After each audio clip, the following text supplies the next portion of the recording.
చిట్యాల అదేవిధంగా మొగుళ్ళపల్లి మండలానికి సంబంధించిన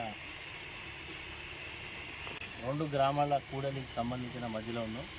ఇది చలివాగు మీద వచ్చేటువంటి సర్ప్లస్ వాటర్ను ఆపుకొని దీన్ని 2 పంటల వ్యవసాయానికి ఉపయోగపడే విధంగా అంటే 2 గ్రామస్తులుగా దాదాపు ఒక మొగుళ్ళపల్లి వరకు చిట్యాల వరకు కూడా నీళ్లు బ్యాక్ వాటర్ అంతా కూడా వాడుకొని రైతులు వ్యవసాయం చేసుకోవడానికి ఉపయోగపడుతున్న ఉద్దేశంతో గౌరవ కేసీఆర్ గారి యొక్క సహకారంతో ఆనాడు ప్రభుత్వం ద్వారా 10 కోట్ల రూపాయలు ఖర్చు పెట్టి ఈ యొక్క చెక్ డ్యామ్ నిర్మాణం చేపట్టడం జరిగింది.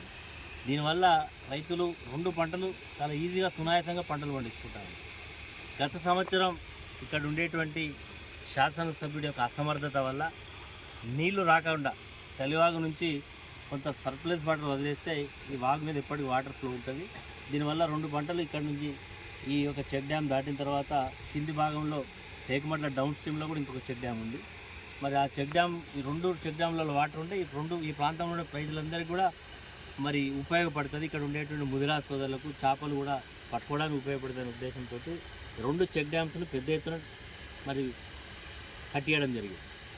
గత సంవత్సరం నీళ్లు వస్తలేవని చెప్పి మరి మేము ఆ రోజు ఆ చెక్ డ్యామ్ కూడా చూసి దీంట్లో నీళ్లు రావాలి, చలివాగు నుంచి వాటర్ అన్న తీసుకురావండి, లేకపోతే ఎస్ఆర్ఎస్పి వాటర్ వదిలితే దీంట్లో వాటర్ వస్తాయని చెప్తే అది చేతగాక ఇలా నీళ్లు ఉన్నాయని చెప్పి అధికార పార్టీకి సంబంధించినటువంటి నాయకులు ఇక్కడికి ట్రాక్టర్ తీసుకొచ్చి హోల్స్ వేసి డెల్టన్స్